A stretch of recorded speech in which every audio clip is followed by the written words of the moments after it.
Donald Trump is panic posting on Monday morning. He's attacking pollsters since Donald Trump's polls are the lowest in modern presidential history. They're actually the lowest going back probably about 80 years.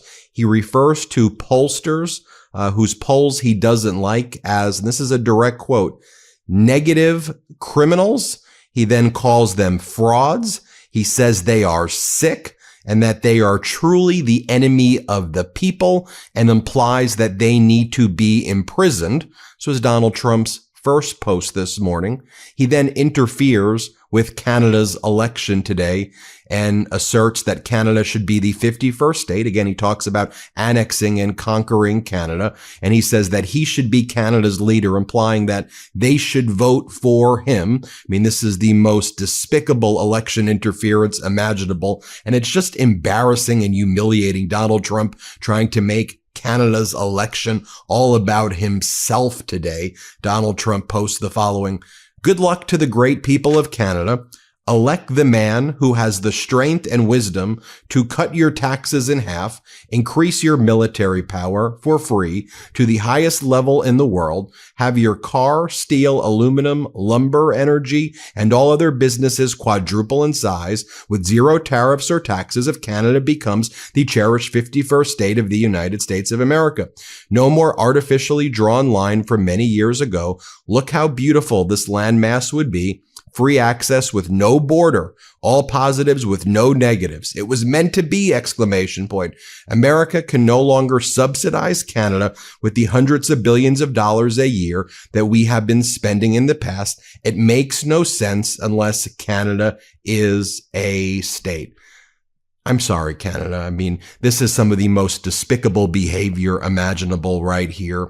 And it just goes to show you just, again, how immature Donald Trump is as well, and how vile and dangerous he is. And of course, everything he's saying here is false and fraudulent. I mean, Donald Trump has taken a wrecking ball to the United States, and Donald Trump wants to see Canada destroyed. And the fact that Donald Trump wants to make Canada's election about himself is just, again, there's really no words for it other than it's humiliating for the United States. So then Donald Trump sends out his Treasury Secretary, Scott Bessent, for this interview on Fox. Brian Kilmeade this morning asks Scott Bessent, Donald Trump's Treasury Secretary, if he's worried about empty shelves in stores, since shipping from China has essentially come to a halt, and since products are not reaching the United States of America. Listen to what Treasury Secretary Scott Bessent says in his typical arrogant and smug way. Play this clip. Currently, right now, are you worried about empty shelves? Because they say that a lot of these the supply lines and the cargo ships are being held up. A lot of people are saying, turn it around. With the tariffs this high, I don't want the product. Are you worried about empty shelves? Not at present. We have some great retailers. I assume they pre-ordered. I think we'll see some elasticities. I think we'll see replacements. And then we will see how quickly the Chinese want to de-escalate. Did you hear what he said right there? He goes, I'm not worried about it at the present. At the present, I'm not worried about it. Are you going to be worried about it in the future?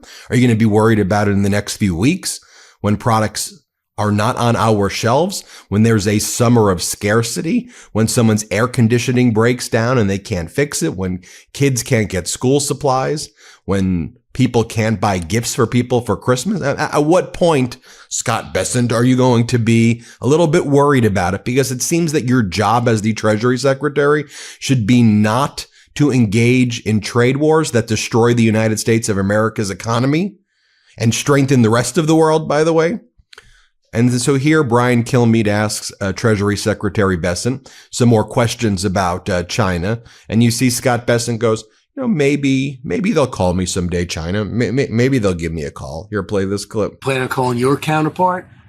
We will see what happens with China. That it's important. I think it's unsustainable from the Chinese side. So, maybe they'll call me one day. The WTO says trade could dip 80% between the U.S. and China if something doesn't happen quickly. Do you see it that way? Well, look, That's why I believe it's unsustainable. And again, the level of arrogance here, how kind of nonchalant he is about this, while America's economy is suffering and we can see, again, trucking volumes and freight volumes coming to an absolute halt. You know, a Chinese foreign ministry spokesperson overnight said the following: "Let me make it clear one more time. China and the U.S. are not engaged in any consultation or negotiation on tariffs." China's been making it clear over and over again, despite Donald Trump over the weekend once more lying and saying that he's been involved in direct negotiations with China's President Xi Jinping and that there are all these conversations taking place and deals are imminent. China's saying there's no conversations taking place. Let us be very, very clear. And by the way, how do we know that's accurate? Because we can see trucking volumes. We can see freight volumes.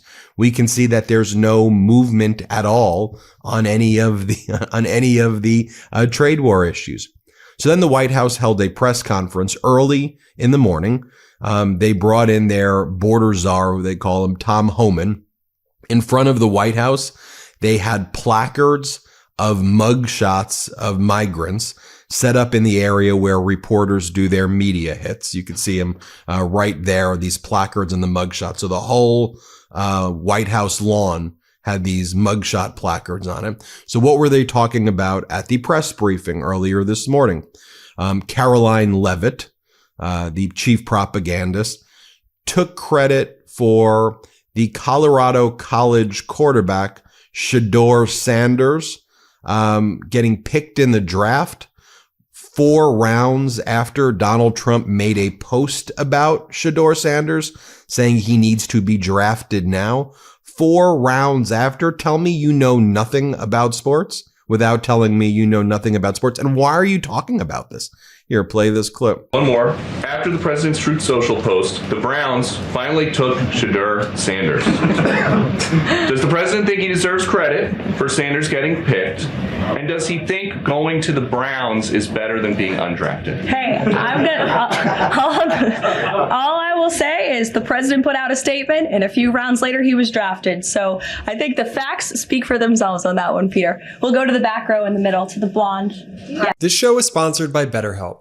Let's talk about numbers. Traditional in-person therapy can cost anywhere from $100 to $250 per session, which adds up fast. But with BetterHelp Online Therapy, you can save on average up to 50% per session. Now with BetterHelp, you pay a flat fee for weekly sessions, saving you big on cost and time. Therapy should feel accessible, not like a luxury. With online therapy, you get quality care at a price that makes sense and can help you with anything from anxiety to everyday stress. Your mental health is worth it, and now it's within reach. Therapy is helpful for learning positive coping skills and how to set boundaries. It empowers you to be the best version of yourself, and it isn't just for those who've experienced major trauma. With over 30,000 therapists, BetterHelp is the world's largest online therapy platform, having served over 5 million people globally. It's convenient too. You can join a session with the click of a button, helping you fit therapy into your busy life. Plus, switch therapists at any time. Your well-being is worth it. Visit betterhelp.com/Meidas today to get 10% off your first month. That's BetterHelp, HELP.com/Meidas. Then Donald Trump's chief propagandist talks about having 18 written trade proposals. There's no holdup. Even though we said 90 deals in 90 days, we now have 18 written trade proposals here. So things are moving smoothly. Here, play this clip. You guys have at least 18 written trade proposals. We still don't know who they are from or what they contain. What is the holdup with that? There's no holdup. We're working around the clock. The trade team is working all day. I was on the phone late last night with Secretary Lutnick. I was on the phone this weekend as well with Secretary Bessent. I mean, the entire team is working 24/7 to get these trade deals done. And I think you'll be hearing more about them this week. I don't want to get ahead of the trade team or the president in announcing potential deals, but certainly I can assure the American public that this administration is full speed ahead in cutting good and fair trade deals on behalf of the American worker. And one more. But Caroline, didn't Donald Trump say in the Time magazine interview that he's already done 200 deals? Oh, but then Treasury Secretary Scott Bessent said, no, Donald Trump was not referring to deals. He was referring to sub deals. We should have known that these were sub deal conversations. Oh, by the way, Scott Bessent, in that interview, he talks about he was asked about the deals as well. And he goes, yeah, we're doing bespoke deals. Bespoke deals? You're doing bespoke deals? What are you talking about? What do they even mean?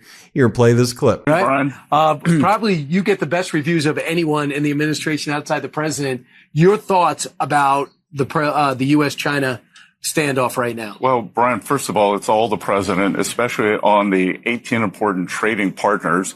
We're doing bespoke deals, and he's going to be intimately involved in every one. 2 weeks ago, when we had the Japanese delegation come in, he started it in the Oval, and then we took them into the negotiating room. So he laid the groundwork, told them personally how important the relationship was, but also how important a fair deal for the American people is. So what is it? Right. They have alternative facts, bespoke deals, sub deals. It's all a bunch of BS.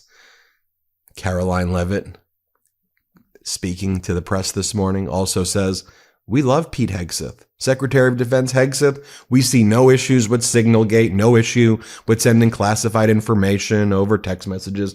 He's got the full confidence of the president. We think he's doing a great job. Here, play this clip. Peter, we'll go to the back row in the middle, to the blonde. Yes. Hello. President Trump has said that Secretary Hegseth will get it together. Does he think that Hegseth doesn't have it together right now? Look, the president has made his position on Secretary Hegseth quite clear. He absolutely has confidence in the secretary's ability to lead the Pentagon. It's why he nominated him for this position. It's why the Senate voted to confirm him in this position. And look at the success that DOD has had thus far. Their successful operation against the Houthi terrorists in the Middle East. You look at the recruitment and retention levels for all branches of our armed forces are on the incline, which is exactly what this president intended to do. Secretary Hegseth has completely wiped out DEI from the Pentagon as well. And so he's going to remain focused on standing up for our war fighters, on implementing President Trump's peace through strength foreign policy agenda abroad, and the president supports him in his role. Just so you see the type of things that Tom Homan, the border guy, the border czar, was saying during this press conference. Tom Homan was saying that Mexico's paid for the wall. In a roundabout way, they've paid for the wall. Here, watch this. Is that what you're saying? Let's address that. Trump said Mexico won't pay for the wall. They have in a roundabout way, have they not? Putting 10,000 military on the northern and southern border, taking the action they did remain in Mexico. They didn't have to do that. They're doing it. Putting military on the southern border. Have moved illegal immigration to a record low.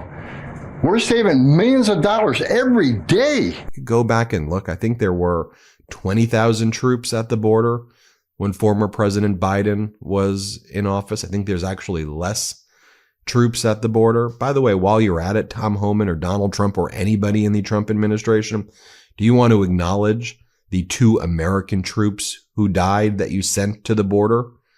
You don't do that anymore. You don't, express solemnity when our troops die. You don't address that anymore. That's not something that you talk about. Okay, just cover it up.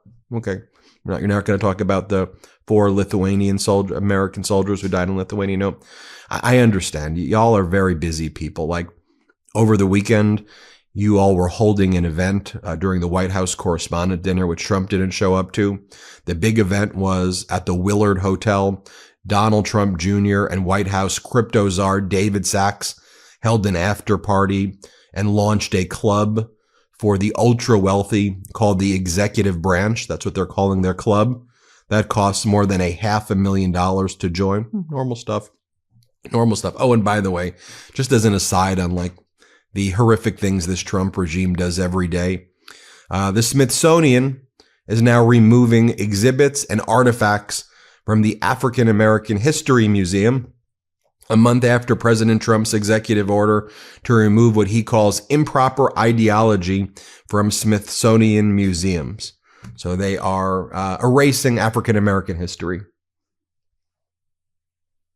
Anyway, hit subscribe. Let's get to 5 million subscribers. Can't get enough Meidas? Check out the Meidas Plus Substack for ad-free articles, reports, podcasts, daily recaps from Ron Filipkowski, and more. Sign up for free now at MeidasPlus.com.